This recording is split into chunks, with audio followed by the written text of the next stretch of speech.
कहा जाता है श्रीमद् भागवत गीता सिर्फ एक धर्म के लिए नहीं है, बल्कि इसे धरती के हर इंसान को पढ़ना और समझना चाहिए ताकि वो अपनी जिंदगी में सुख, शांति और सफलता को प्राप्त कर सके।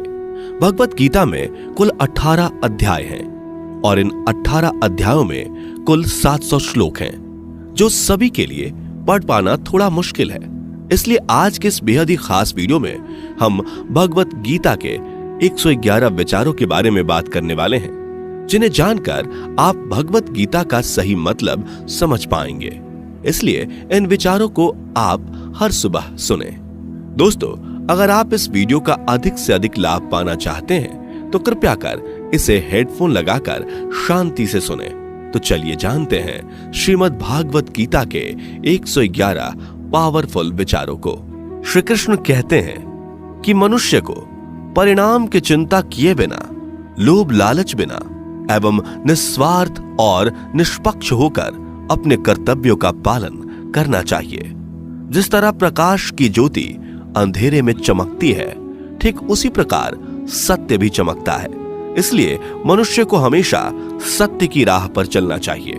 जिस मनुष्य के अंदर ज्ञान की कमी और ईश्वर में श्रद्धा नहीं होती, वो मनुष्य जीवन में कभी भी आनंद और सफलता को प्राप्त नहीं कर पाता।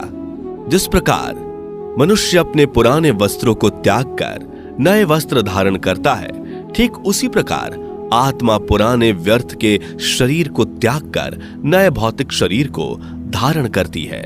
कौन क्या कर रहा है, कैसे कर रहा है और क्यों कर रहा है, इन सब से आप जितना दूर रहेंगे उतना ही आप खुश रहेंगे। समझदार व्यक्ति जब संबंध निभाना बंद कर देता है तो समझ लेना उसके आत्मसम्मान को कहीं ना कहीं ठेस अवश्य पहुंची है। मोह उसी का करो जिस पर आपका अधिकार है। जिस पर आपका अधिकार ही नहीं, उसका मोह भी नहीं करना चाहिए। जो दूसरों की तकलीफों को समझते हैं, जिनमें दया है, दिल से अच्छे हैं, उन्हें दोबारा जन्म लेना नहीं पड़ता। प्रबुद्ध व्यक्ति के लिए गंदगी का ढेर, पत्थर और सोना सभी समान है। आपके कर्म ही आपकी पहचान है, वरना एक नाम के हजारों इंसान हैं। प्रेम सदैव माफी मांगना पसंद करता है और अहंकार सदैव माफी सुनना पसंद करता है। विषयों के बारे में सोचते रहने से मनुष्य को उनसे आसक्ति हो जाती है। इससे उनमें कामना यानी इच्छा पैदा होती है और कामनाओं में विघ्न आने से क्रोध की उत्पत्ति होती है। सदैव संदेह करने वाले व्यक्ति के लिए प्रसन्नता ना इस लोक में है, ना ही कहीं और। कर्म वह फसल है जिसे इंसान को हर हाल में काटना ही पड़ता है। इसलिए हमेशा अच्छे बीज बोएं ताकि फसल अच्छी हो। जो होने वाला है वो होकर ही रहता है और जो नहीं होने वाला वो कभी नहीं होता। ऐसा निश्चय जिनकी बुद्धि में होता है, उन्हें चिंता कभी नहीं सताती। अच्छे कर्म करने के बावजूद भी लोग केवल आपकी बुराइयां ही याद रखेंगे। इसलिए लोग क्या कहते हैं इस पर ध्यान मत दो, तुम अपना कर्म करते रहो।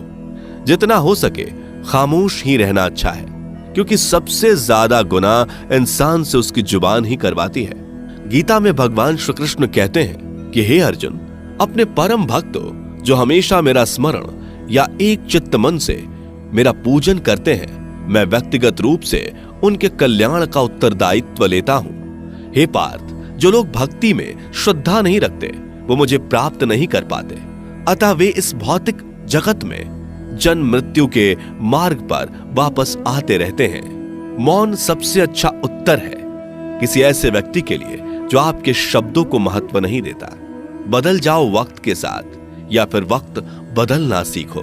मजबूरियों को मत कोसो, हर हाल में चलना सीखो। किसी काम की चिंता करना ठीक है, पर चिंता इतनी भी नहीं होनी चाहिए कि वह काम ही बिगड़ जाए। अच्छी नीयत से किया गया काम कभी व्यर्थ नहीं जाता और उसका फल आपको जरूर मिलता है। श्री कृष्ण कहते हैं कि मैं किसी का भाग्य नहीं बनाता, हर कोई अपना भाग्य खुद बनाता है।